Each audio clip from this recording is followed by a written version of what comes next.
Ça me saoule entre ma proprio qui augmente le loyer, le café qui coûte une blinde et ce putain d'arrêt maladie avec ce psy qui me donne des rendez-vous toutes les semaines. Je vais finir à la rue, moi. Je te le paye le café si tu veux, il est là. Oh, Félix, tu vas pas toujours tout me payer. Madame, monsieur, qu'est-ce que je vous sers? 2 cafés, merci. Et le prix du tabac aussi qui augmente. Ça, tu sais déjà qu'il faut juste que t'arrêtes de fumer, hein? Bon, c'est bon, on n'est pas tous parfaits à n'avoir jamais fumé ou avoir un boulot stable qui te permet de payer tout ce que t'as envie. Hein. Non, mais c'est pas ce que je voulais dire. C'est juste que... Enfin, je sais pas, le prends pas comme ça. Comme quoi? Que toi t'es parfait, que moi je suis à moitié maudite, c'est ça? Non, Leïla.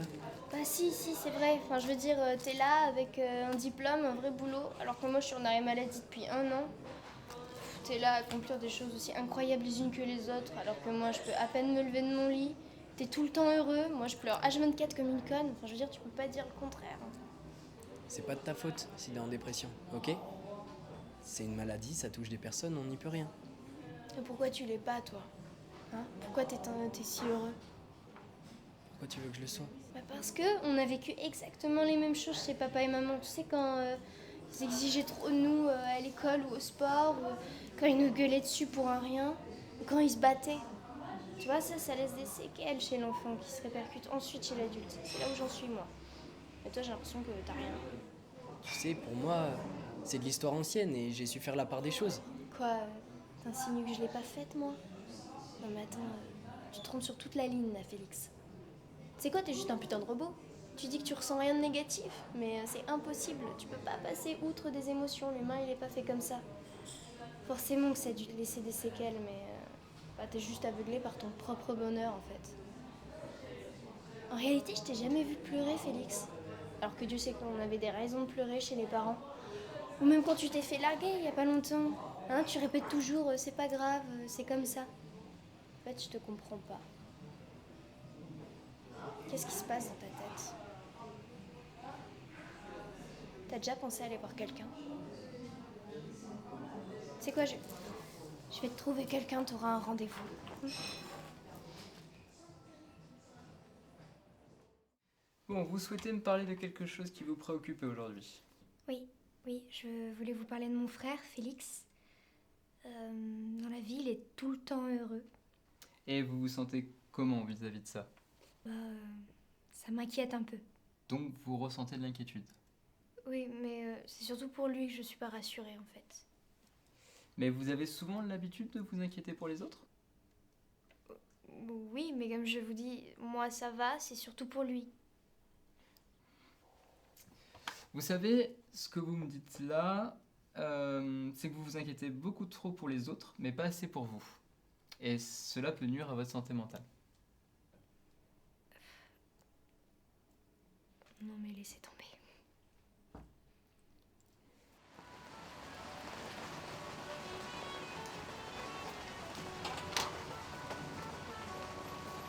Oui, ça va, bah dis-moi. Salut les mecs. Les gars, Ça va? salut, ça va. Du coup, ce que je disais, c'est que Sarah, hier, elle m'a dit que tu l'avais bien laissé en plan après votre dernier embrouille. Non mais les gars, elle m'a saoulé, c'est bon là. Si tu lui dis pas aussi, comment tu veux qu'elle sache?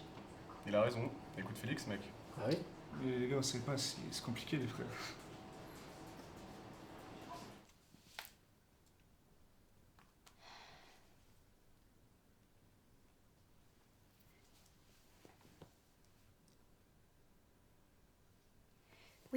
Oui, bonjour. Je vous appelle par rapport à mon frère. Il m'inquiète un peu. Il est tout le temps heureux, sans vraiment de raison. Allô? Allô?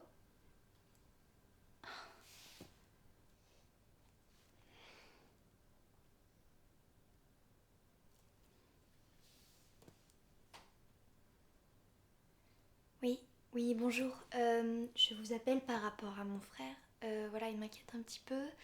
Il est très souvent heureux, mais sans vraiment de raison. Je voulais savoir si je pouvais avoir un rendez-vous chez vous pour lui. Ouais? Ok, super. Merci beaucoup. Au revoir.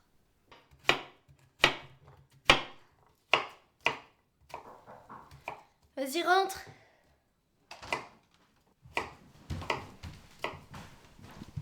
Désolé, je suis un peu en retard.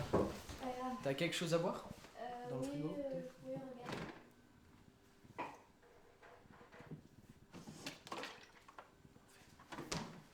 toi sinon? Ça va. Bien sûr. Ouais. Ok. Ouais, et au fait, je vais escalader la roche des Brumes la semaine prochaine. Et tu vas tout seul? Ouais. Non, t'as vu, je la fais, j'aime pas quand tu fais des trucs comme ça me fait peur. Mais t'inquiète pas, j'ai déjà fait plein de montées comme ça, et en plus, je suis bien équipé. Ouais, mais tu vas tout seul, personne pour t'assurer. De toute façon, la semaine prochaine, t'es occupé, t'as un rendez-vous chez le psy. Hein? Ah ouais, j'ai appelé plusieurs psychologues et c'est le seul à bien vouloir te recevoir. Mais tu verras, il avait l'air vraiment intrigué par ton problème et il avait vraiment envie de faire quelque chose. Non, pour mais toi. on a déjà discuté, et c'est pas possible. Écoute, je vois bien que ça va pas. Félix.